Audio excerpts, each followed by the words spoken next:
अब अपन पढ़ रहे हैं रक्त परिसंचरण तंत्र। रक्त परिसंचरण तंत्र के अंदर अपन ने हृदय पूरा पढ़ लिया और अपन रक्त के दोनों भाग कणिकाओं को बारे में पढ़ लिया। आज अपन पढ़ेंगे रक्त समूह क्या होता है, रक्त समूह क्या होता है, आरएच कारक क्या होता है। नॉर्मल सी बात रही हुई है, उसको पढ़ेंगे अपन रक्त समूह के बारे में, आरएच कारकों के बारे में।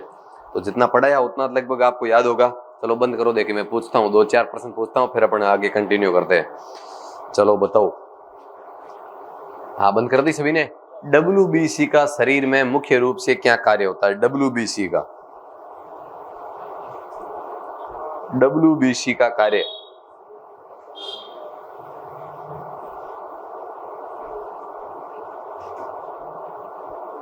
एक हाथ खड़ा है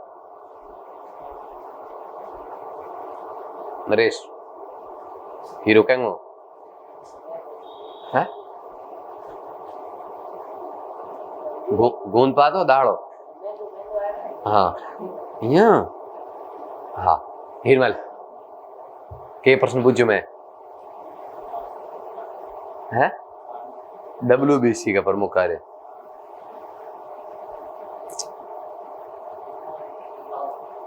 हाँ तुम बता मला।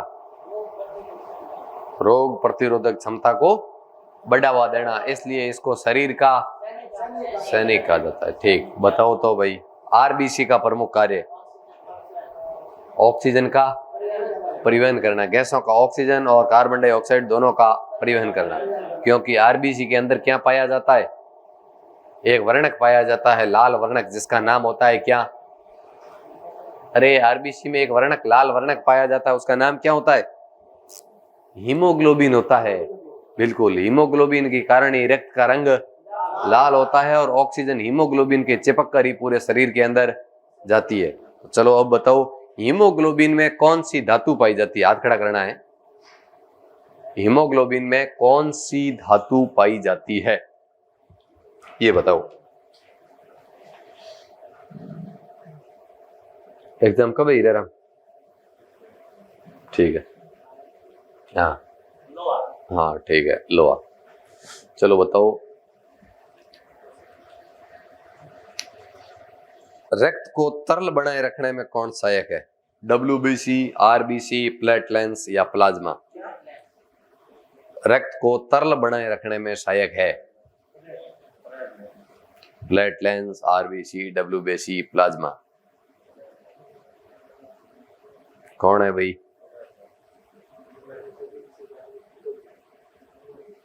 कौन है वो हमारा? प्लेटलेट्स पढ़े भाई घर जाके कल। अरे प्लेटलेट्स रक्त को थक्का बनाने में सहायक है, और मैं पूछ रहा हूं तरल बनाए रखने में सहायक कौन है? अरे RBC कहाँ है? रक्त का तरल भाग क्या कहलाता है? अरे रक्त के 2 भाग होते हैं, एक तो कणिकाएं होती है, दूसरा क्या होता है? हाँ, तो वही तो तरल भाग है। तरल बनाने में सहायक कौन है? प्लाज्मा। और प्लाज्मा के अंदर 2 प्रोटीन पाई जाती है जो रक्त का थक्का बनाने में सहायक है। वो भी लिखवाया ना मैंने कल। हाँ, इस बात का आप ध्यान रखते हो नहीं? रिवीजन बिल्कुल क्या कर रहे हो? बहुत कम चल रहा है। चलो ठीक है, अब अपन आज अपने टॉपिक शुरू करते हैं। आज अपन पढ़ेंगे उसी में रक्त परिसंचरण तंत्र में अपन रक्त पढ़ रहे हैं, रक्त के अंदर अपन पढ़ेंगे अब रक्त समूह। क्या पढ़ेंगे? हाँ, जैसे ये तो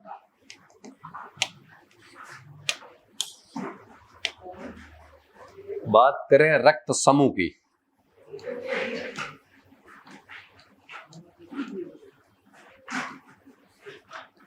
रक्त समूह, जिसको इंग्लिश में क्या कहेंगे? Blood group. क्या कहेंगे? हाँ, अपनी बात होगी ब्लड ग्रुप पे। आ गए सारे? ठीक है, देखो ब्लड ग्रुप। सबसे पहली बात तो सबसे पहले इसकी खोजकर्ता कौन? ब्लड ग्रुप के खोजकर्ता कौन है? Karl land.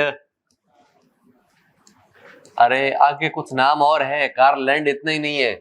कार्ल एंड बस स्टीनर। कार्ल एंड स्टीनर ने सबसे पहले रक्त समूह की खोज की।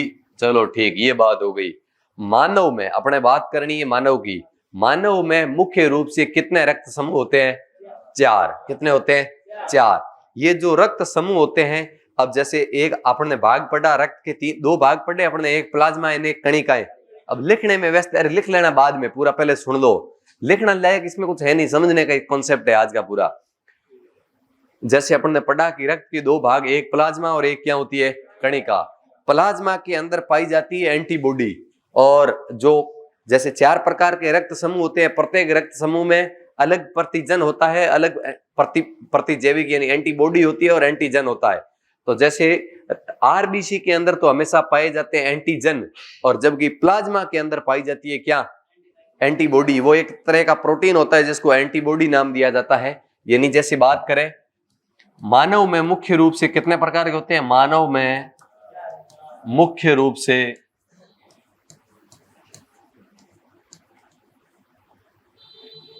4 प्रकार। 4 प्रकार के। कितने प्रकार के? 4। और यही कोष्टक में लिख देता हूं। 4 प्रकार की बात करें कौन कौन से?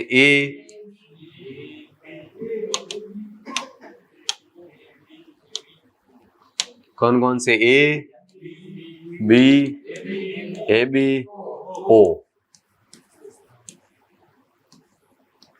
तो 4 प्रकार के रक्त समूह पाए जाते हैं।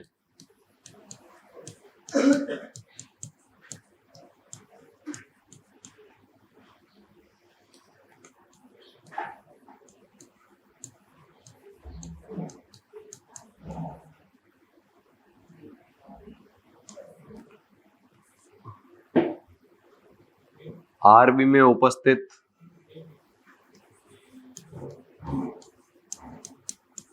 इन वर्गों को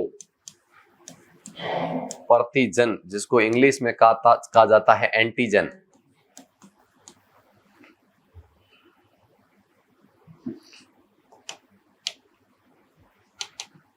एंटीजन ही कहा जाता है ना, प्रतिजन या एंटीजन। प्रतिजन या एंटीजन कहा जाता है। तथा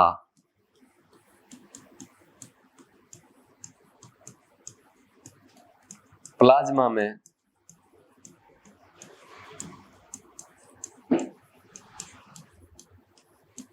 विशेष प्रकार का प्रोटीन पाया जाता है, जिसे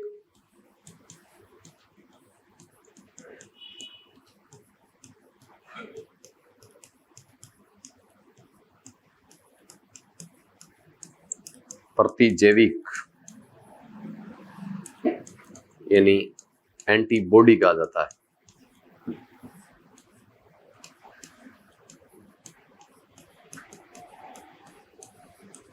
जैसे मैं यहां लिखता हूं आपके सामने,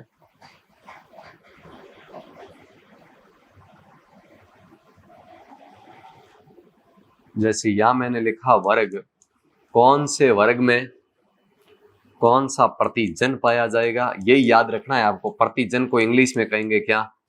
एंटीजन। और कौन सा प्रतिजैविक यानी एंटीबॉडी पाया जाएगा।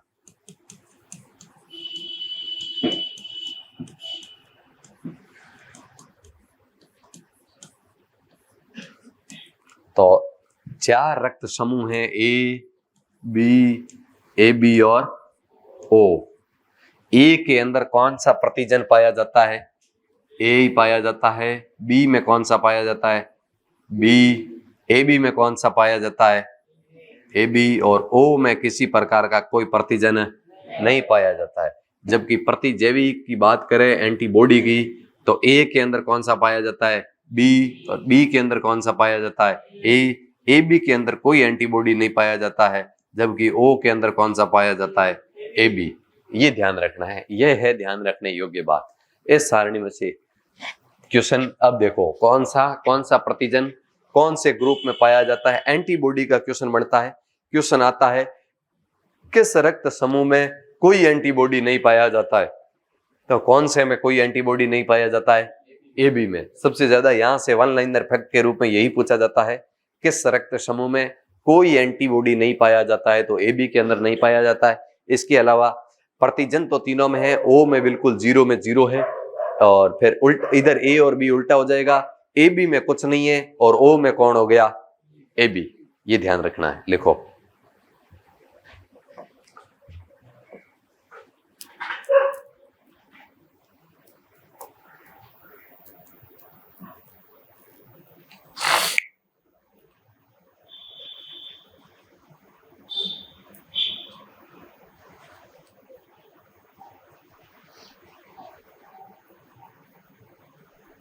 और यहाँ नोट लगा के ये दो फैक्ट लिख लो एग्जाम वाले, यहाँ मैं लिखा देता हूं आपको।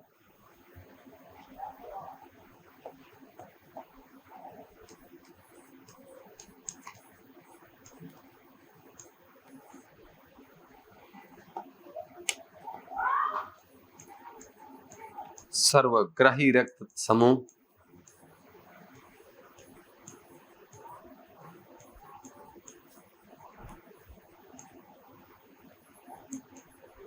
और सर्वदाता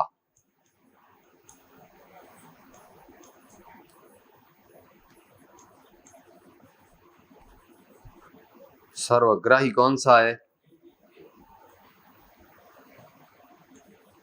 नेगेटिव पॉजिटिव, पॉजिटिव बिल्कुल ए बी प्लस।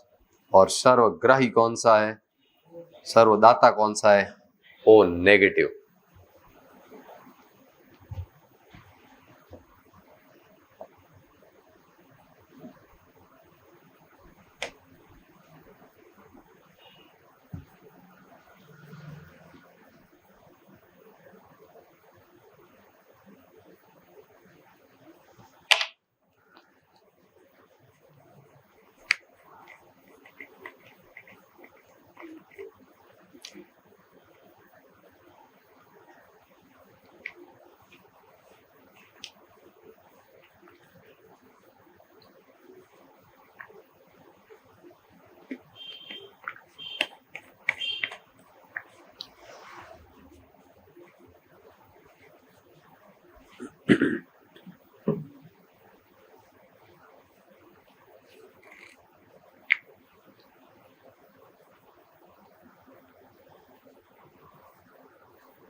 ये इधर देना तो मालाराम, इसको देना तो इसमें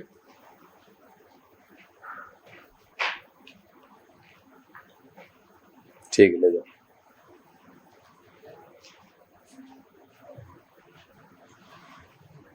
हो गया।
लिख लिया सभी ने?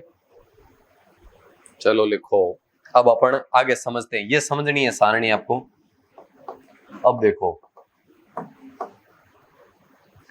देखो माता पिता में, यदि माता में ये रक्त समूह हो और पिता का ये रक्त समूह हो, तो संतान में जो पैदा होने वाली संतान है उसके अंदर कौन सा रक्त समूह होने की संभावना रहती है। यानी संतान में, अपना यहां पॉइंट बन गया, संतान में संभावित रक्त समूह।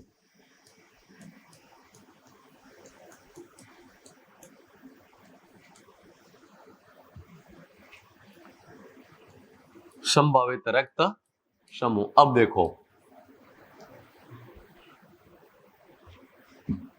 यहां अपनी पहली पोजीशन ये बनी, जैसे अपन बाई पोजीशन चले, सारा याद आराम से रहेगा आपको। जैसे देखो अब चाहे मैं किधर ही लिखूं, जैसे मैंने पहले अपन ले लेते हैं ओ के साथ, किसके साथ? हाँ, जैसे ओ के साथ लिया तो अपने 4 पोजीशन बनी। जैसे पहली मैंने लिखी कि मानो दोनों में से किसी एक माता मान लो, एक पिता मान लो, ये पिता है ये माता है, ये माता है ये पिता, ठीक है। ओ के साथ यदि ए की शादी हो जाए, या ओ के साथ किसकी हो जाए? बी की हो जाए, या ओ के साथ किसकी हो जाए? ए बी की हो जाए, या ओ के साथ किसकी हो जाए? भाई ओ के साथ किसकी हो जाए? ओ की। यही संभावना ओ के साथ। चलो ठीक, तब क्या होगा? पहली बात ये बनी। अब दूसरी संभावना अपन बात करें।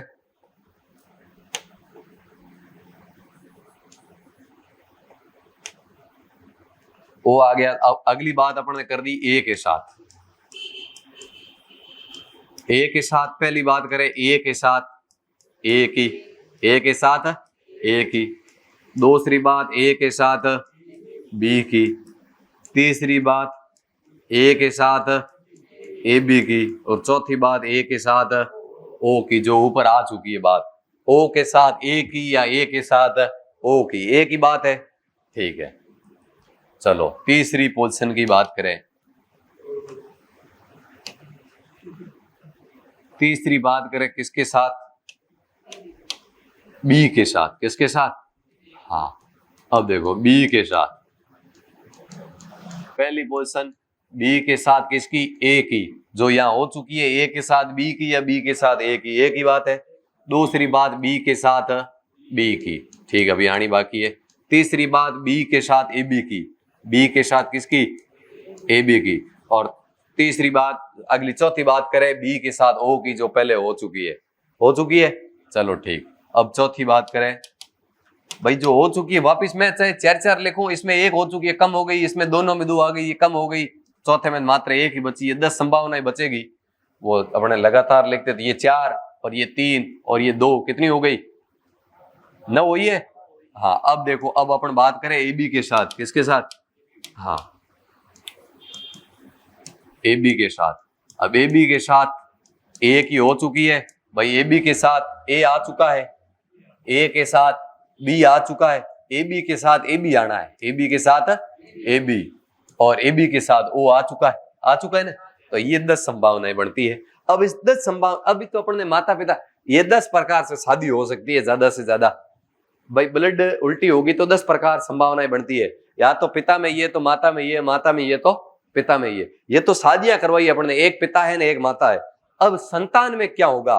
अब जब ओ की ए से शादी हो जाए, तब ब्लड ग्रुप या तो रहेगा क्या?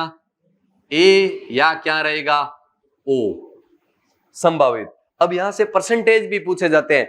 जब ओ ब्लड ग्रुप वाले व्यक्ति की शादी ए ब्लड ग्रुप वाली महिला के साथ किया जाता है, तो पैदा होने वाली संतान का ब्लड ग्रुप की संभावना क्या रहती है? ए और ओ रहती है। ऐसे पूछ ले ए की संभावना कितना प्रतिशत रहती है, तो संभावना 2 ही है, तो 50% इसकी है, 50% ही इसकी है। यदि 3 हो जाए तो 33% की संभावना, 4 बन रहे हैं तो 25% की संभावना। ऐसे क्वेश्चन बनते हैं। और ओ और बी के साथ करें तो भी या बी रहेगा या क्या रहेगा? ओ रहेगा। और ए बी इसमें ज्यादा है नहीं, अब जब मैं पूरा लिखूंगा ना आपको याद हो जाएगा। ए बी के साथ जब भी बनेगी तो क्या बनेगी? या ए बनेगा या बी बनेगा या क्या बनेगा? A B. और ओ के साथ जब होगा तो क्या बनेगा? ओ। यानी पूरी 100% ओ की संभावना रहेगी। और ए जब आपस में करेंगे तब क्या बनेगा? भाई ए की ए से ए का ए से क्या बनता है? ए नहीं बनता है।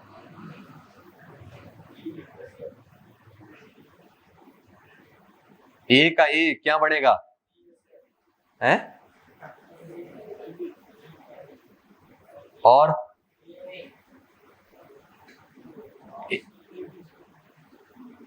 ए बी, ए बी नहीं बनेगा, ए बी नहीं बनेगा। ए और ओ,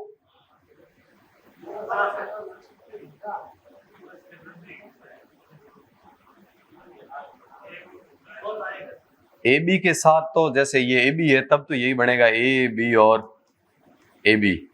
जब समान हो जाए दोनों गुणा ए और ए करने पर क्या बनता है? ए ओ बनता है। ओ से ओ बनता है, अलग बात है ये, अभी अपन कर लेंगे। और ए बी से क्या बनेगा? ने सी कहां बनेगा रे? नहीं नहीं,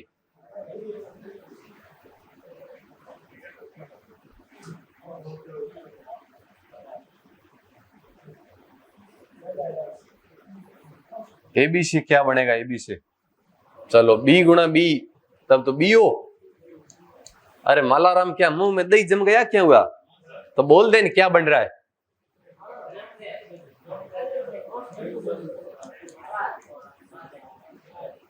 अच्छा ये बनेगा ना, ए गुणा बी करने पर ए बी और ओ, और ए बी करने से तो यही बनेगा। और कहां बचा? इनका तो ये सही है, और इनमें तो ये तीन ही बनेगा, ए बी और ए बी। बी बी और ए का क्या बनेगा? इसमें दिक्कत लग रही है मेरे को। सही है, ए और ओ ये एक बार ही बनता है, चारों पोजीशन ए और बी का गुणनफल बनेगा चारों में, और ए बी जहां जहां हो रहे हैं वहां तीन बन रहे हैं, समान हो रहे हैं तब ओ आ जाएगा साथ में। ठीक है, सही है ना लगभग?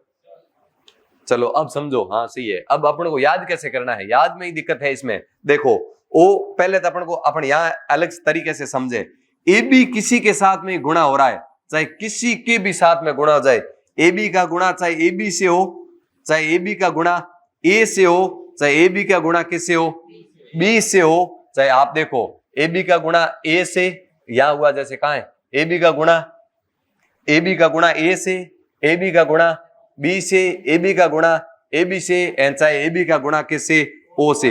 ए बी का जब भी गुणा होगा किसी के सामने तो क्या बनेगा? ए बी और ए बी, ए बी और ए बी। पहली बात चार तो ये याद हो गए। दूसरी बात करें किसकी? जब ए और बी आपस में गुणा होंगे, ए और बी क्या होंगे आपस में? गुणा, तब चारों ही बनेंगे ए बी और ओ। चार सिर्फ एक ही संभावना में बनते हैं जब ए और बी आपस में क्या हो? गुणा। ठीक है, और जब ए का ए से गुणा या बी का बी से गुणा हो तो क्या बनेगा? जो है या तो ए बनेगा या बी बनेगा जो साथ में है, और उसी के साथ में क्या बनेगा? ओ। तो चार संभावनाएं ये, पांचवी ये, दो ये, कितनी हो गई? सात। और अब पीछे कौन बचा? अब ओ का ओ से करे तो ओ, और इसके अलावा कौन बचा? ए बी की बात हो गई, ये मिल गया। अब अच्छा बी गुणा बी और ए गुणा ए समान आपस में गुणा करे, दिया आ गई। दो बातें ये हो गई, तीसरी ये हो गई, तीन, तीन और चार हो गई सात। अब बची कौन सी? एक तो बची ये, और एक ए गुणा ए और ए गुणा बी, ओ जिसके साथ में होगा एक तो वो और एक ए बी, और ओ गुणा ओ आपस में होगा तब क्या बन जाएगा? ओ। अब याद कैसे करना है? अब दिक्कत कहां है? पहली बात ए बी की कहानी सबसे पहले अपन को क्लियर करनी है। ए बी जिसके साथ भी गुणा होगी ए बी और क्या बनेगा? A B. ए बी जिससे भी गुणा होगी तो ये तीन बनेंगे, ए और बी आपस में गुणा होंगे तो चार बनेंगे। इतनी बात क्लियर? इसके बाद रही बात दोनों समान वाले गुणा होंगे तब ओ पैदा हो जाएगा, एक तो वो और एक कौन हो जाएगा? ओ। और फिर ओ के साथ ये दोनों गुणा होंगे कौन? ए और बी, तब भी ओ पैदा हो जाएगा, ए और ओ आपस में ये दोनों बन जाएंगे ओ के साथ गुणा करने पर, और ओ बढ़ने पर 100% क्या बनेगा? ओ। यही बात है।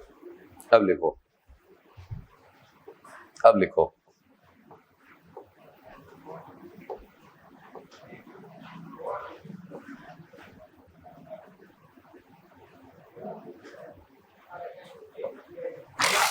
बातें नहीं भाई।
हो गया?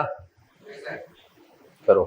पीछे मेरा फोन पड़ा, चार्जिंग लेके आना इसके ऊपर।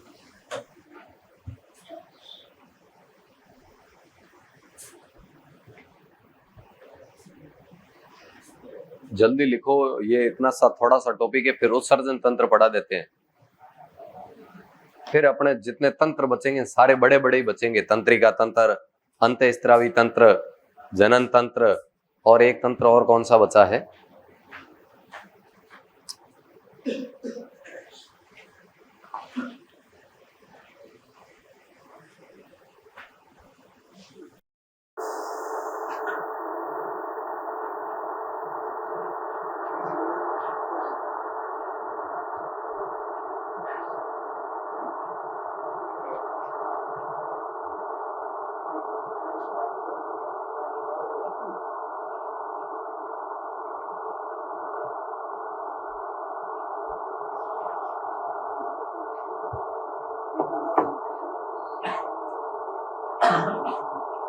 चलो हो गया, ठीक।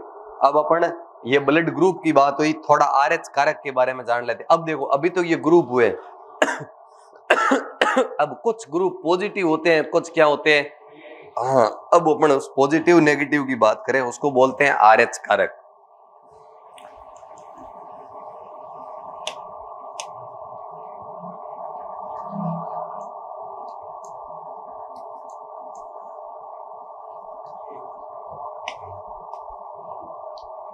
देखो, सबसे पहले तो आरएच कारक की खोज करने वाले कौन थे? तो कौन थे? लैंड स्टीनर तो था ही, स्टीनर के साथ में कौन है? हाँ, दो थे, स्टीनर तथा वीनर। रक्त समूह की खोज करने वाला तो कौन था? स्टीनर।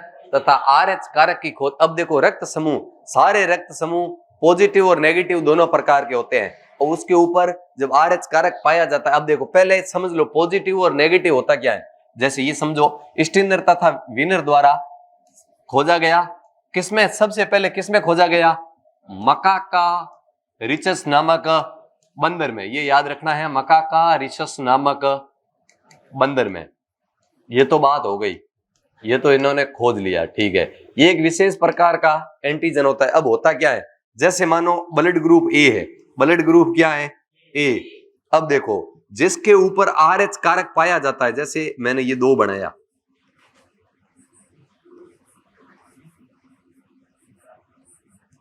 एक ये है और एक मैंने लिख दिया ये। अब जिसके ऊपर RH कारक पाया जाता है वो तो होता है पॉजिटिव, और जिसके ऊपर नहीं पाया जाता है वो होता है क्या? नेगेटिव। बात समझ में आई कि नहीं आई? पॉजिटिव और नेगेटिव। अब समस्या कहां होती है? RH कारक की दिक्कत क्या है? जैसे देखो, ये एक मानो ये पॉजिटिव है, जिसके ऊपर ये संरचना पाई जाती है, जिसके ऊपर RH कारक मौजूद होता है वो पॉजिटिव है, जिसके ऊपर मौजूद नहीं है उसको क्या कहते हैं? और वैसे साइंस में पॉजिटिव और नेगेटिव का अर्थ यही होता है, जो चीज मौजूद होती है वो पॉजिटिव है, और जहां मौजूद नहीं होती है वो क्या कहलाती है? नेगेटिव ही होती है। साइंस के भाव में हर चीज पॉजिटिव और नेगेटिव वही है। तो अब देखो, ये पॉजिटिव है और ये क्या है? नेगेटिव है। अब देखो, ये पॉजिटिव नेगेटिव। अब जब इन दोनों प्रकार की विभिन्न प्रकार के जब पॉजिटिव और नेगेटिव का आपस में जैसे संबंध होगा, अब देखो ये इसके ऊपर तो ये संरचना पाई जा रही है ना, ठीक है। और जैसे देखो नेगेटिव की बात करें, जिसके ऊपर ये संरचना नहीं होती है, इस प्रकार ये अंदर से मुड़ा हुआ होता है, इसके अंदर किसी प्रकार की कोई संरचना नहीं होती है। जब नेगेटिव और पॉजिटिव की आपस में जैसे मानो शादी हो जाए या उनका संबंध हो जाए, जैसा भी हो, अवैध वेद, तब क्या होता है? ये जो संरचना होती है वो इसके अंदर फंस जाती है। जब इसके अंदर जब फंस जाती है तो पहली बार में तो कोई फर्क नहीं पड़ता है, जब दूसरी बार संतान पैदा होती है तो ये एक दूसरे के अंदर, एक के तो बाहर निकला हुआ होता है और दूसरे की इसकी जगह बनी हुई होती है, तो क्या है वो रक्त एक दूसरे के अंदर क्लोडिंग हो जाता है, जिससे रक्त थक्का बन जाता है। इसलिए जब विपरीत ब्लड ग्रुप वाले खून डोनेशन करते हैं, चाहे शादी हो जाए, पहली संतान में तो कोई फर्क नहीं पड़ता है, और दूसरी संतान के समय क्या हो जाती है? मौत हो जाती है, जब विपरीत रक्त समूह वालों की आपस में क्या होती है? शादी। लेकिन रक्त समूह देख के तो कोई शादी करता नहीं है, संभव नहीं है। रक्त समूह यदि पहले शादी संभव नहीं है चेक करना, भाई क्लोडिंग हो रही है कि नहीं हो रही है, ट्राई तो मारना असंभव है क्या? ये तो प्रैक्टिकल। हाँ, बाकी तो डेमो ही देते सारे। तो अब ये डेमो असंभव, सारा डेमो असंभव है, तब इलाज है इसका कोई संभव नहीं है। यदि ऐसी पोजीशन बन जाती है तो वर्तमान में इलाज है, पहली संतान में फर्क पड़ता नहीं है। और वैसे अधिकतर अब तो बिना दवाई डिलीवरी संभव तो भी नहीं है, तो संभव नहीं है तो अपने आप संभव हो जाती है। जब डॉक्टर देखता है पता चल जाता है कि दोनों का कॉन्ट्रीब्यूशन सही नहीं है, पहली संतान में कोई दिक्कत नहीं है, यदि दूसरी संतान पैदा होगी संभावना है, तो इसका पहले क्या करना पड़ेगा? इलाज इलाज करना पड़ेगा। यानी पति यदि पॉजिटिव था तो इसका भी RH कारक, महिला का भी क्या बनाना पड़ेगा? पॉजिटिव, जिससे कोई इफेक्ट नहीं पड़ेगा। तो ये RH कारक की नॉर्मल सी बात है। ये बड़ी साइंस अपन बड़ी बात करें तो काम की बातें हैं, बाकी इतना अपने मैटर है नहीं इसमें, इसलिए अपने इतना जाना नहीं है, लिमिट मामले में जाना है। यानी जिस रक्त समूह में RH कारक उपस्थित होता है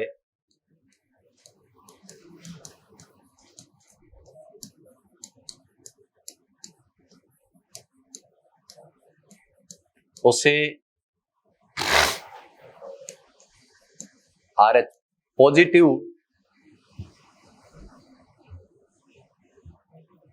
हाँ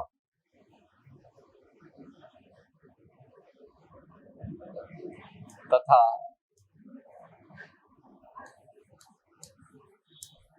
अनुपस्थित होता है उसे क्या कहते हैं? उसे RH कारक नेगेटिव कहा जाता है। बस RH कारक पाया जाता वो पॉजिटिव है वरना नेगेटिव है। यहां से अपने इरीब्लास्टोसिस, ये एक प्रकार की जो घटना होती है ना, ये यहीं से बढ़ती है, जो संतान वाली अभी मैं बता रहा था, इरिथ्रोब्लास्टिस इसको कहा जाता है। इस घटना का नाम है इरिथ्रोब्लास्टिस। सही बोला ना मैंने? इरिथ्रोब्लास्टिस यानी इसके अंदर क्या होता है? जब माता तथा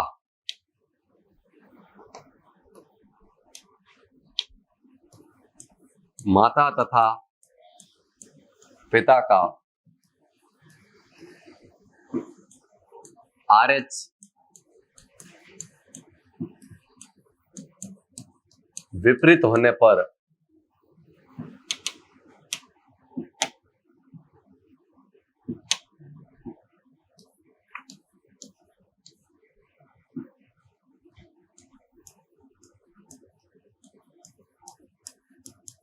पहली संतान पर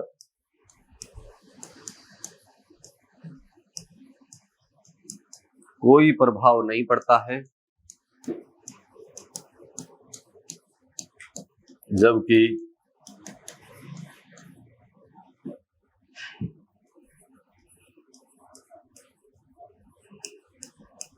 दूसरी संतान की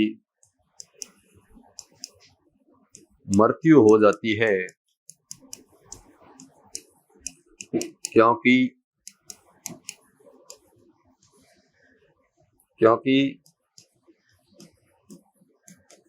इस प्रकार का एंटीबॉडी तैयार हो जाता है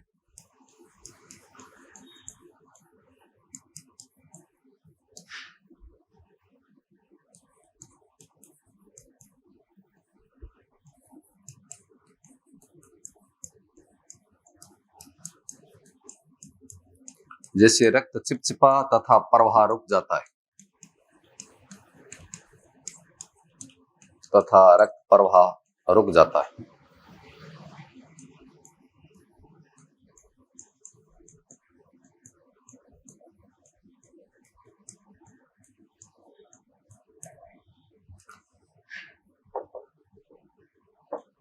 और रक्त डोनेशन करते समय इन बातों का ध्यान रखा जाता है जो शादी के समय रखी जाती है, वो सेम ही बात है। और एक बात बता दूं, मैं यहाँ आपको लिखा देता हूँ नोट लगा के, रक्त जो अपन डोनेशन करते हैं ब्लड बैंक में होता है ना, रक्त ब्लड बैंक में रक्त किस तापमान पर रखा जाता है?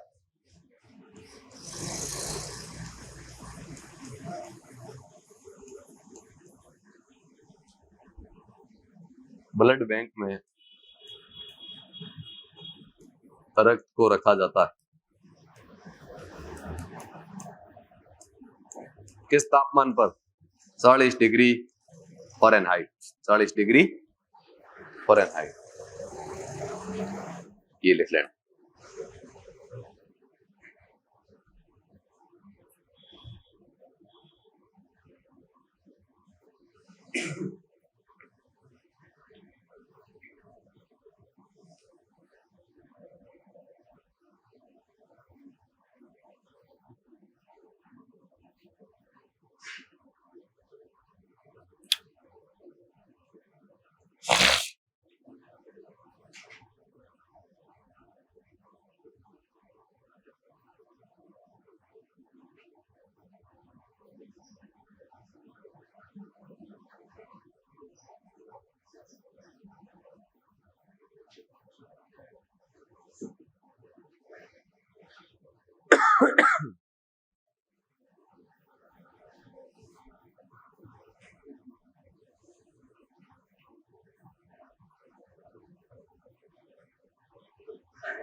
हो गया? हो गया, फिर आगे बढ़े। लिख लिया? तो यहां से अपने रक्त परिसंचरण तंत्र का टॉपिक क्या होता है? पूरा होता है। रक्त, हृदय और रक्त समूह, आरएच कारक। अब अपन पढ़ लेते हैं एक और टॉपिक, उत्सर्जन तंत्र। बहुत छोटा टॉपिक है ये भी, फिर अपने सारे टॉपिक बड़े बड़े बचेंगे, सारे दो दो क्लास में होने लायक बचेंगे। इसमें बड़ा टॉपिक अपन ने दो पढ़े, पाचन तंत्र और ये रक्त परिसंचरण तंत्र। बहुत इंपॉर्टेंट टॉपिक तंत्रिका तंत्र है, जिसमें अपन पूरा मस्तिष्क पढ़ेंगे, पूरा तंत्रिका तंत्र पढ़ेंगे और इसके अलावा अंतःस्रावी तंत्र, सारी ग्रंथियां पढ़ेंगे। दो बड़े इंपॉर्टेंट टॉपिक अपन दीपावली के। आज अपना छोटा टॉपिक है, इसको फिनिश कर देते हैं, उत्सर्जन तंत्र को। चले आगे? ठीक, तो यहां से समझो, यहां अपने नई हेडिंग आज उत्सर्जन तंत्र।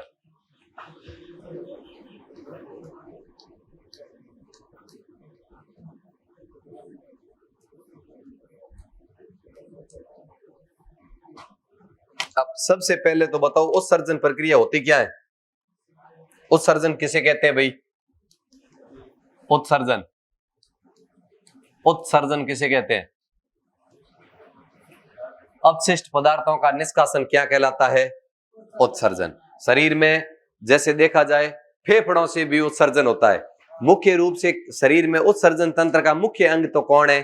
किडनी है। कौन है? किडनी है। इससे पहले जैसे देखा जाए तो फेफड़ा भी एक प्रकार का उत्सर्जनी तंत्र है, क्योंकि ये कार्बन डाइऑक्साइड गैस को क्या करता है? तो उत्सर्जन करता है कि नहीं करता है? देखा जाए तो त्वचा भी एक प्रकार का उत्सर्जन तंत्र है, क्योंकि ये पसीने के रूप में उत्सर्जित पदार्थों को क्या करता है? बाहर निकालता है। दूसरी बात करें तो हृदय, हृदय भी एक प्रकार का उत्सर्जन तंत्र है। जैसे यूरिया का निष्कासन होता है और अमोनिया में बदलती है, तो यकृत भी किसका काम करता है? उत्सर्जन पदार्थ का। और इसके बाद वर्कक, जिसको किडनी या गुर्दा कहा जाता है, गुर्दा कहो चाहे किडनी कहो, ये तो उत्सर्जन तंत्र का प्रमुख भाग है। जैसे जो होती है किडनी, किडनी के अंदर ही रक्त का क्या होता है? शुद्धिकरण होता है। अरे किडनी में होता है कि नहीं होता है? किडनी होती है। जैसे किडनी का जो बाहर का भाग होता है उसको कार्टेसस कहा जाता है, अंदर का भाग मेड्यूला कहा जाता है। और इस मेड्यूला के अंदर लगभग एक किडनी में 1,30,000 नसें होती है। 1,30,000 नसें होती है। पूरी कहानी समझना, उत्सर्जन तंत्र का बिल्कुल छोटा कॉन्सेप्ट है, समझने लायक। पहली बात तो अपन ने ये करी कि उत्सर्जन तंत्र वो होता है जो अपशिष्ट पदार्थों का क्या करता है? निष्कासन। शरीर के विभिन्न भाग इन उत्सर्जन प्रक्रिया के अंदर अपनी भूमिका निभाते हैं। पहली बात फेफड़े कार्बन डाइऑक्साइड बाहर गैस को निकालने में। दूसरी बात त्वचा पसीने को निकालने में। तीसरी बात यकृत यूरिया को अमोनिया में कन्वर्ट करने के रूप में। यूरिया अपशिष्ट है, लेकिन जब अमोनिया में बदल जाती है शरीर के अंदर काम की। अगली बात करें किसकी? किडनी की। जो मैन अपने को यही पढ़ना है, किडनी, वर्क जिसको कहते हैं किडनी कहो। हाँ, अरे यही होता है ना किडनी। किडनी की स्पेलिंग क्या होती है? क्यों होती है? चलो किडनी, जो भी किडनी, जिसको गुर्दा कहा जाता है। क्या कहा जाता है? हाँ, गुर्दे के अंदर ही होता है। रक्त का शुद्धिकरण अपन पढ़ते हैं, कहाँ होता है? तो गुर्दे में होता है ना। हाँ, रक्त का शुद्धिकरण गुर्दे के अंदर होता है। अब गुर्दे में क्या प्रोसेस लगा हुआ होता है? अब जैसे एक किडनी होती है, जैसे ये माना, यानी 2 प्रकार की ये किडनियां। किडनियों के अंदर शरीर में किडनियों की संख्या कितनी होती है? 2। बाहरी भाग को कार्टेक्स कहते हैं, अंदर के भाग को मेडुला कहते हैं। एक किडनी के अंदर लगभग 1,30,000 क्या होती है? नसें। उन नसों को नेफ्रॉन कहते हैं। क्या कहते हैं? और उत्सर्जन तंत्र की संरचनात्मक और क्रियात्मक इकाई का नाम क्या है? नेफ्रॉन है। ये क्वेश्चन लिखा हुआ है ना आपको। इस नेफ्रॉन के सिरे पर एक जाली लगी हुई होती है, जिसको बोमेन स्पुट कहते हैं। ये बोमेन स्पुट होती है जिसके अंदर खून सनता है। खून को छानने का काम बोमेन स्पुट के अंदर होता है, जिससे खून चढ़ता है, जिससे मूत्र और यूरिया अलग हो जाती है और खून अलग हो जाता है। इस प्रकार यहाँ रक्त का शुद्धिकरण होता है और मूत्र और अपशिष्ट पदार्थ अलग हो जाते हैं और खून वापस पुनः शरीर के अंदर चला जाता है। ये प्रोसेस होता है। अब यहाँ से प्रश्न ये बनते हैं कि मूत्र के अंदर क्या क्या होता है? यूरिया कितनी होती है? जल कितना होता है? पीला रंग क्यों होता है? पथरी का कारण क्या है?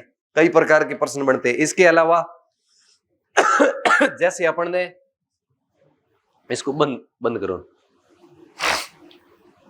जैसे अपन ने बात की, अपन ने पढ़ा श्वसन तंत्र। जब अपन ने हृदय पढ़ा, तब हृदय में अपन ने बात की कि कुछ ऐसे जंतु होते हैं जिनमें कितने कोष्ठक का हृदय होता है? 2 कोष्ठक का। किन बात भाई? कुछ ऐसे जंतु है जिनमें 2 कोष्ठक का हृदय पाया जाता है, कुछ ऐसे हैं जिनमें 3 कोष्ठक का है। डरो मत, मैं पूछूंगा नहीं वापिस। और कुछ ऐसे होते हैं, ऐसे मतलब पूछे हुए कि कहा नहीं जाते ही। हाँ ना, ये 4 तो है, अभी पूछ लूंगा 4 किसके हैं। चलो ठीक है। 2 कोष्ठक का हृदय किन में पाया जाता है? मछली में। किसमें पाया जाता है? हाँ, मछली में। और 3 कोष्ठक का हृदय किन में पाया जाता है? यानी उभयचर, जैसे मेढक, मगरमच्छ। अच्छा, मगरमच्छ में कितने का है? 4 का है। हाँ, मेंढक मानना है, लेकिन मगरमच्छ और घड़ियाल उभयचर होते हुए भी कितने कोष्ठक का होता है? 4। हाँ, 3 कोष्ठक का उभयचर में और किसमें होता है? उभयचर के साथ सरीसृप। 4 कोष्ठक की बात करें तो स्तनधारी और पक्षी, स्तनधारी में मानव और जंतु आ जाते हैं और सारे पक्षी। ये बात हृदय की, और ये बात अपने हृदय के अनुसार अपने जंतुओं में पढ़ा। उस प्रकार उत्सर्जन पदार्थ भी जंतुओं के अंदर अलग अलग होता है। जैसे मैं बात करूं, जो जलीय जीव होते हैं वो किसके रूप में उत्सर्जन करते हैं? अमोनिया। अभी मैं आपको लिखाऊंगा, लेकिन अपने पॉइंट यहां से बढ़ते यही है। जलीय जीव जितने भी होते हैं, जैसे ये मछली है, मेंढक है, ये उत्सर्जन करते हैं वो किसके रूप में करते हैं? अमोनिया के रूप में करते हैं। स्तनधारी जितने ही है वो किसके रूप में करते हैं? यूरिया के रूप में करते हैं। और इसके अलावा बात करें पक्षी किसके रूप में करते हैं? यूरिक अम्ल के रूप में। पक्षियों का जो निष्कासन होता है वो किसके रूप में होता है? यूरिक अम्ल के रूप में होता है। और जितने भी जो कीट पतंग छोटे होते हैं सारे के सारे, उनका किसके रूप में होता है? गुआनिन के रूप में। ये अपना भी वन लाइनर, यानी इसके अंदर ज्यादा देर बातें अपने वन लाइनर लिखने लायक ही है, समझने लायक नॉर्मल सी बात है जिसको समझना है। यानी शरीर में खून का शुद्धिकरण किस प्रोसेस से होता है? तो खून का शुद्धिकरण, किडनी होती है, शरीर में 2 किडनी जोड़ा पाई जाती है, जिसमें छोटी छोटी नसें होती है जिनको नेफ्रॉन कहते हैं। नेफ्रॉन के ऊपर एक जाली नुमा संरचना पाई जाती है जिसे बोमेन स्पुट कहते हैं, जिससे खून का शुद्धिकरण होता है। खून वापिस पुनः शरीर में चला जाता है और मल और मूत्र अलग हो जाते हैं। यही प्रक्रिया है। तो प्रश्न पूछा जाता है, रक्त का शुद्धिकरण कहाँ होता है? गुर्दे में। गुर्दे की या वर्कक की, किडनी की या उत्सर्जन तंत्र की सबसे संरचनात्मक इकाई का नाम क्या है? नेफ्रॉन। बाकी मूत्र में क्या होता है वो अपना आगे पढ़ेंगे, मूत्र का पूरा एक्सप्लेन करेंगे। लिखें?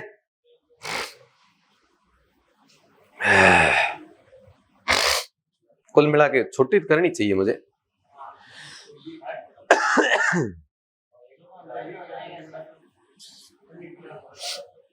फिर है ना, अभी यार 2 दिन में तो ये बॉडी बंधानी पड़ेगी, नहीं तो फिर दीपावली कोई काम की।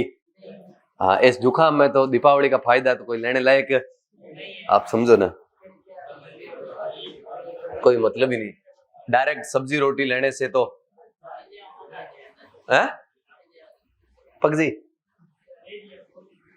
करमाड़ोगे पके हेंगोगे पकड़ो को हरा नहीं। चलो लिखो, अपशिष्ट पदार्थों के निष्कासन की प्रक्रिया क्या? हाँ लिखो भाई, अपशिष्ट पदार्थों के निष्कासन की प्रक्रिया क्या कहलाती है? यदि वो माइक लगा हुआ होता है ना, वो यहाँ वाला, उसको तो बंद करके कह सकते हैं। इसमें जो बात बोली जाती है वो सारी सीधी किसमें जाती है? तुम शर्म करो ना इस बात की, ऐसे मुद्दे क्यों लाते हो? सवाल करता है, पूरा वीडियो कौन सुनेगा?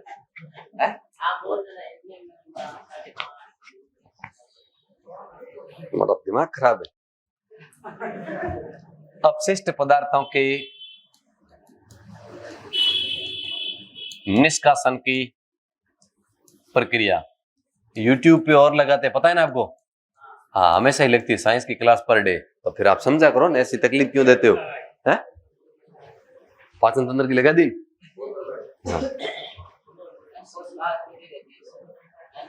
अपशिष्ट, हाँ हाँ, अपशिष्ट पदार्थों के निष्कासन की प्रक्रिया उत्सर्जन कहलाती है।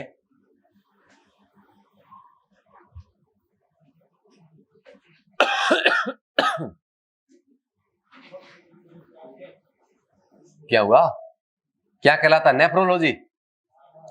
ठीक, उत्सर्जन तंत्र का अध्ययन क्या कहलाता है? नेफ्रोलॉजी।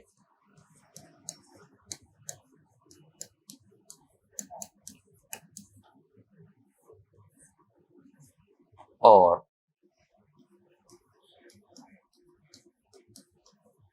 उत्सर्जन तंत्र की संरचनात्मक इकाई कौन है? नेफ्रॉन।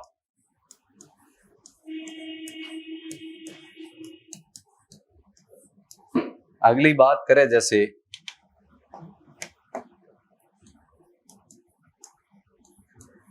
मानव में उत्सर्जन,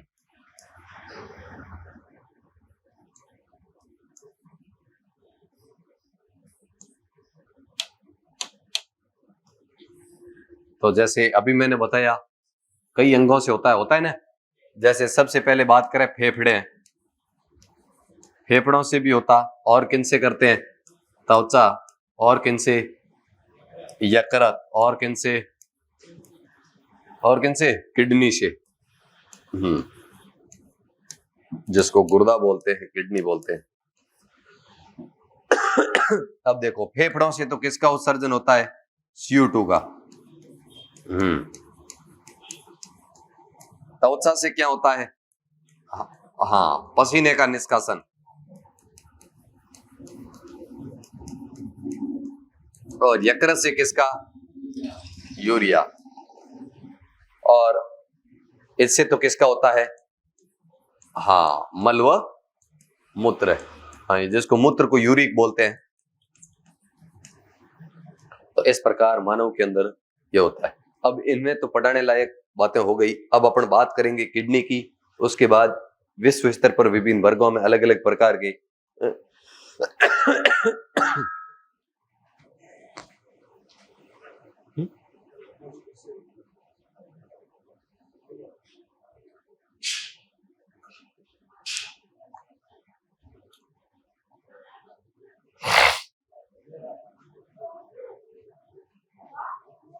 अभी लिखा देंगे आपको सारा प्रश्नों के माध्यम से।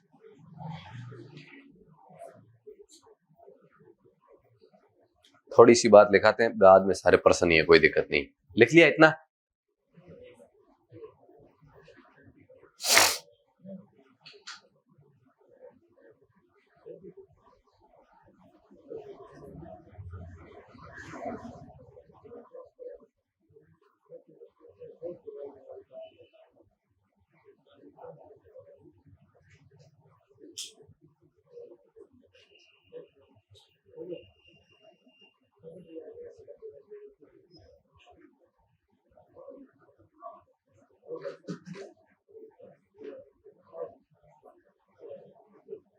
चले, चलो ठीक।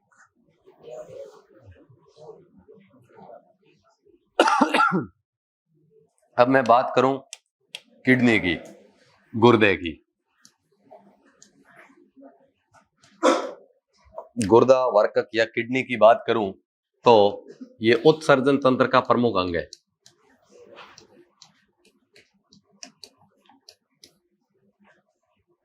उत्सर्जन तंत्र का प्रमुख अंग है।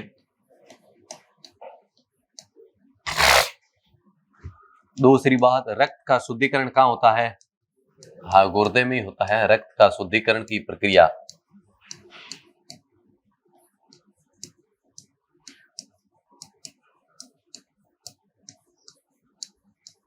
यही संपन्न होती है।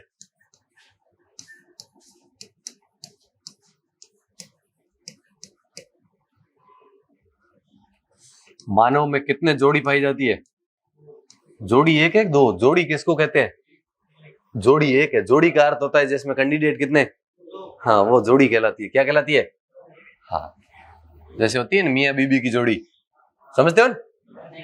हाँ ठीक है ना, बहुत अच्छा। मानव में एक जोड़ी गुर्दे होते हैं, एक जोड़ी होते हैं ना, यानी कुल मिला के दो होते हैं, जोड़ी में पाए जाते हैं। जोड़ी एक ही होती है, एक जोड़ी गुर्दे होते हैं।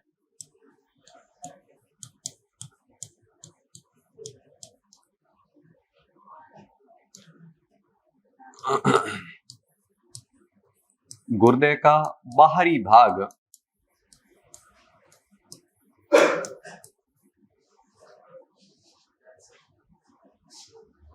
कार्टेटस तथा बाहरी भाग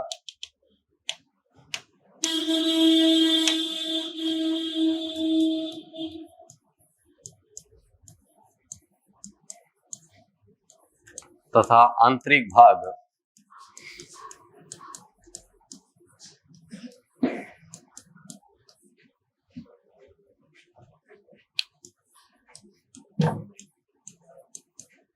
मेडुला कहलाता है।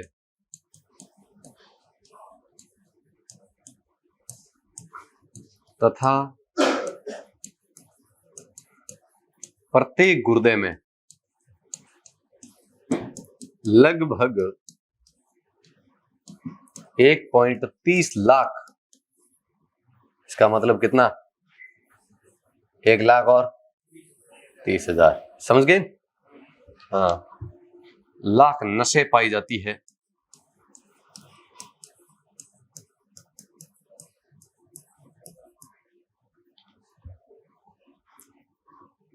जिसे नेफ्रॉन कहा जाता है। क्या कहा जाता है? जिसे नेफ्रॉन कहा जाता है।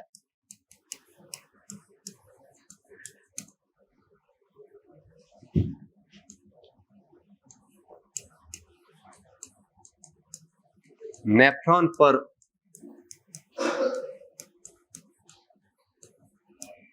जालीनुमा संरचनाएं पाई जाती है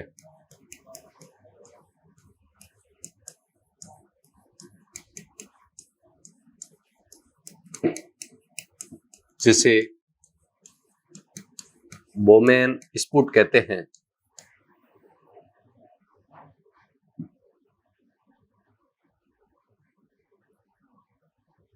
स्पुट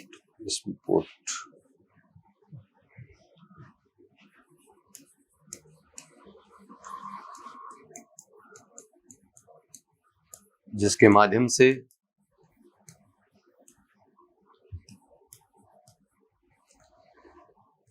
रक्त की छलनी कर मल मूत्र क्या किया जाता है, अलग किया जाता है। यह है प्रोसेस रक्त शुद्धिकरण की।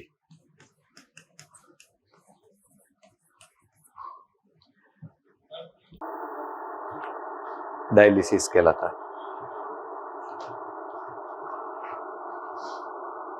मालाराम ने कहा है ना, तो अपने शुद्धिकरण के साथ लिख देते, ऐसी बातें अपने लिख ही देते। अपना काम क्या है, लिखना ही तो है।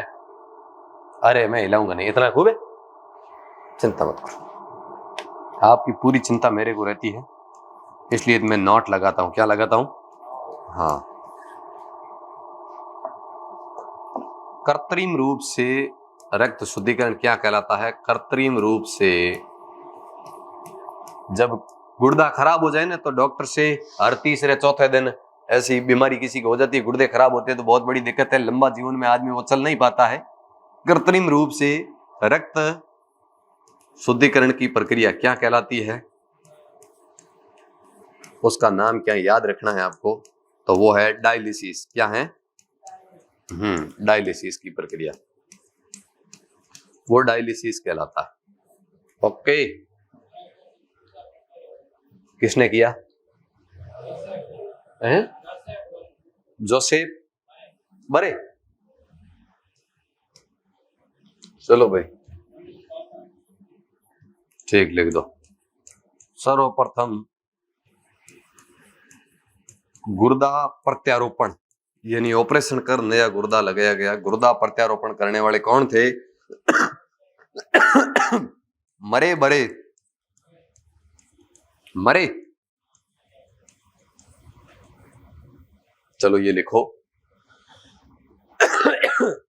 फिर अपने लिखते हैं काम की बातें सारी।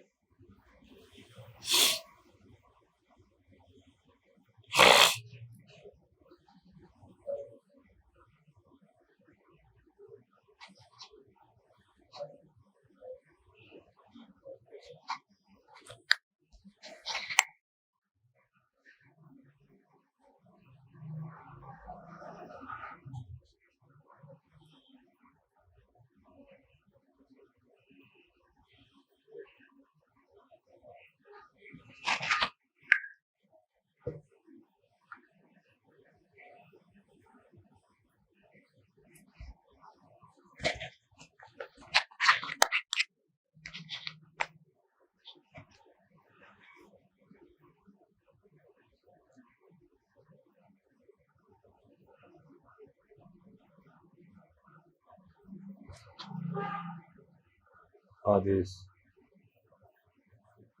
हाँ, ठीक ठीक, आओ, ठीक। नहीं नहीं, आ गई इंफॉर्मेशन, आ गई मेरे पास। हाँ हाँ हाँ,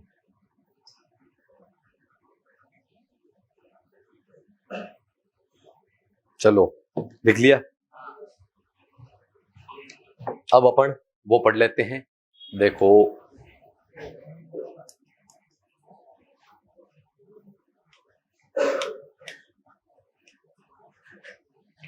यानी अपना पॉइंट यहां बन गया, उत्सर्जन, उत्सर्जन पदार्थ के प्रकार, यानी उत्सर्जन पदार्थ। जैसे पहली बात करी, बातें नहीं भाई, जैसे अपन ने बात की सबसे पहले अमोनिया के रूप में, अमोनिया के रूप में उत्सर्जन कौन से वर्गों का होता है। दूसरी बात करी, अमोनिया के अलावा बात करें यूरिया के रूप में। तीसरी बात करें किसकी, यूरिक अम्ल के रूप में। चौथी बात करें किसकी, गुआनिन के रूप में। यानी इस रूप में, यानी जो उत्सर्जन पदार्थ होता है वो इन रूपों, अमोनिया के रूप में तो किनका होता है, जलीय जीवों का। किनका होता है, जलीय जीव। जलीय जीव का मतलब कौन, मछली और मेढक। मेढक वैसे उभयचर भी है और जलीय है, तो जलीय में भी यानी मछली मेढक। यूरिया के रूप में किनका, स्तनधारी। किनका, स्तनधारी। स्तनधारी का मतलब कौन, बिल्कुल मानव, गाय, मानव जंतु सारी मान लो, सारी मान लो।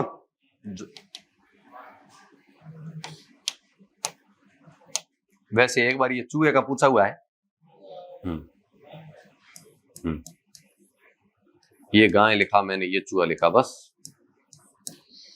यूरिक अम्ल, पक्षी, पक्षी में उदाहरण लिखवाने की जरूरत है नहीं, अरे पता ही है ना, पक्षी जिसके पंख होते हैं, सरीसृप। समझते हो सरीसृप कौन होता है, जो रैंक कर चलते हैं, ठीक है। और गुआनिन में कौन आते हैं, हैं? हाँ वो कीट पतंग, सारे कीट पतंग, मकड़ी बिच्छू मान लो।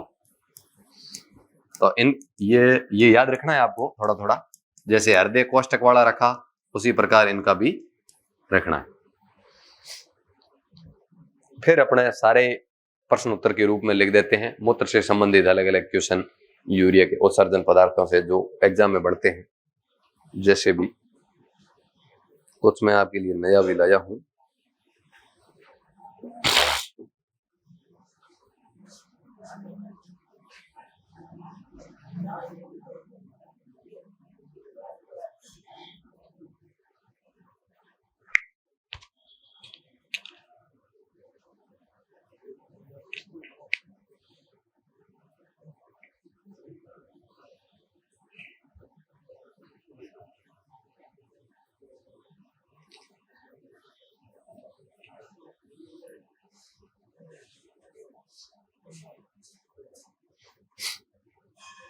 लिख लिया क्या सभी ने, चलो लिख रहे हो, लिखो। फिर अपने थोड़ी से 2-4 प्रश्न और लिख लो अन्य तथ्यों से संबंधित। जैसे मूत्र के अंदर कौन कौन होता है, मूत्र में लगभग 95% तो कौन होता है, जल। कौन होता है, ये क्वेश्चन नहीं पूछा जाता। क्वेश्चन ये पूछा जाता है कि मूत्र में यूरिया कितने प्रतिशत होती है, 2 से 3। यदि फिक्स आंकड़ा पूछे तो 2.6%, 2.6%, ये याद रखना यूरिया। दूसरा प्रश्न पूछा जाता है, मूत्र का रंग पीला किसके कारण होता है, यूरिया के कारण नहीं, किसके कारण होता है, यूरोक्रोम। क्या होता है उसके अंदर, यूरोक्रोम की मात्रा पाई जाती है, जिसके कारण मूत्र का रंग क्या होता है, पीला होता है। ऐसी कुछ बातें अपन लिखेंगे जरूर।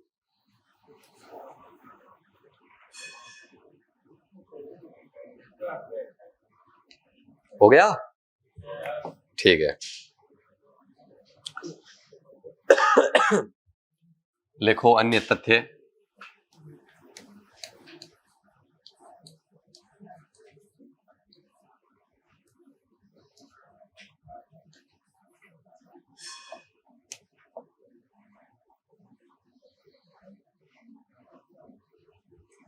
यानी अपना पहला पॉइंट लिख दो, मूत्र के घटक, जिसमें आ जाएगा पानी कितना, मैं सारा लिखा दूंगा। मूत्र के घटक कौन कौन से होते हैं, 2 क्वेश्चन सारे साथ में लिख लो, फिर अपन उत्तर डिस्कस से करेंगे पूरा। मूत्र के रंग का पीला होना किसके कारण है? और यदि बात कर ले मल के रंग का पीला होना किसके कारण है?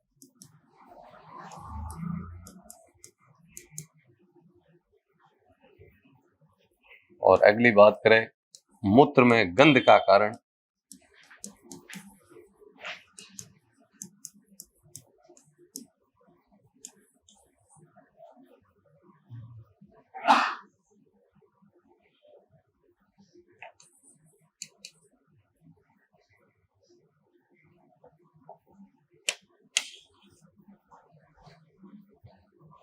इसके अलावा आप लिख सकते हो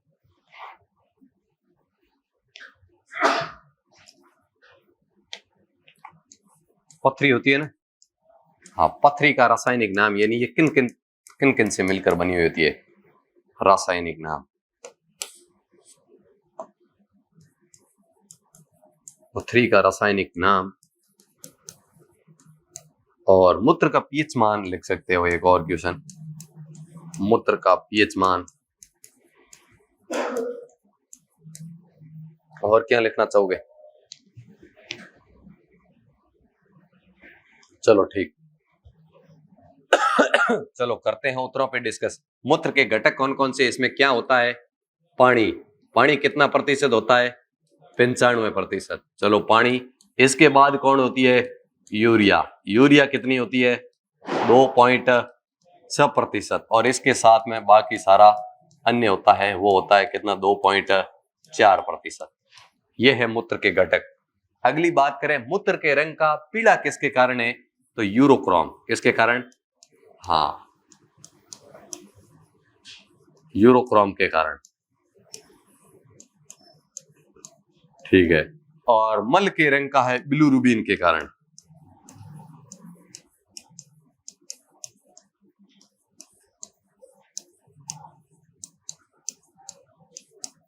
अगली बात करें मूत्र में गंध का कारण कौन है? अमोनिया। कौन है? अमोनिया।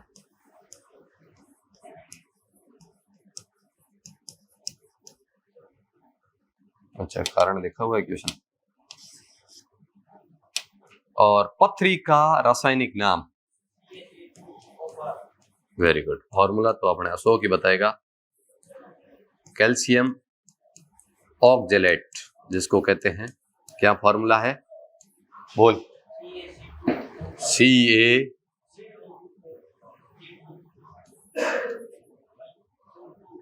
अच्छा 2। ये तो फॉर्मूला अशोक है ना, हिंदुस्तान से बाहर जा रहा है? नहीं जा रहा। O फॉर ये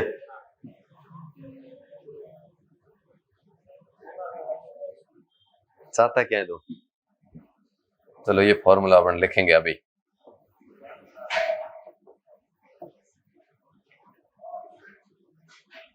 तेरा मन रखेंगे, जरूर रखेंगे। ऑक्जेलेट। और मूत्र का पीएच मान कितना होता है भाई? है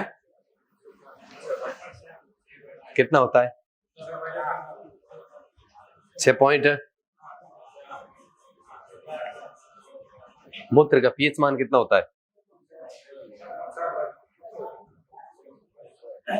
अम्लीय होता है, क्षारीय होता है? वैसे माना तो अम्लीय जाता है, वैसे आप कहो तो मैं मूत्र का पीएच मान ये होता है वैसे 4.8 से लेकर बिल्कुल 8.4।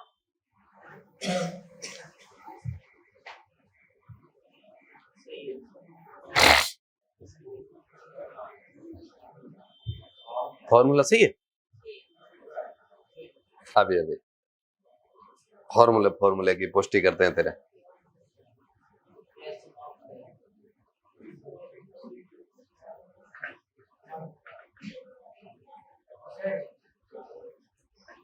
क्या फॉर्मूला है?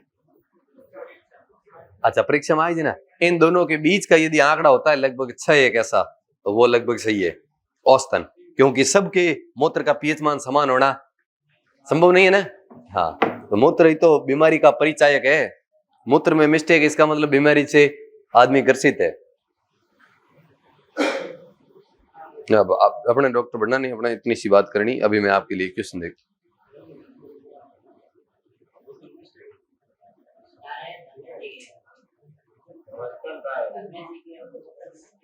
क्यों नहीं, वो तो आपको कहने के लिए धर्मा जी के पास नॉलेज है, वो आप लेना नहीं चाहते हो। अभी इसका सर्च कर लिया तेने, लिख दूं? चलो अब लिखे तो नहीं, रहने दे, मेरे को थोड़ा सा संशय पैदा हो रहा है। चलो, तो यहां से अपने उत्सर्जन तंत्र भी क्या होता है पूरा। अब अपने तंत्र बचे हैं कुछ, वापिस आते ही अपने धमाकेदार एंट्री करेंगे। सबसे पहले पढ़ेंगे तंत्रिका तंत्र, उसके बाद पढ़ेंगे अंतःस्त्रावी तंत्र, और उसके बाद पढ़ेंगे जनन तंत्र। ये तीनों ही पढ़ेंगे, तीनों ही बड़े हैं। इन तीनों को पढ़ने के बाद अपन अनुवांशिकता पढ़ेंगे, फिर अपन जंतुओं का वर्गीकरण पढ़ेंगे, फिर अपन पोषक पढ़ेंगे, और फिर अपन क्या पढ़ेंगे, रोग। तब लगभग अपने बायोलॉजी क्या हो जाएगी, हाँ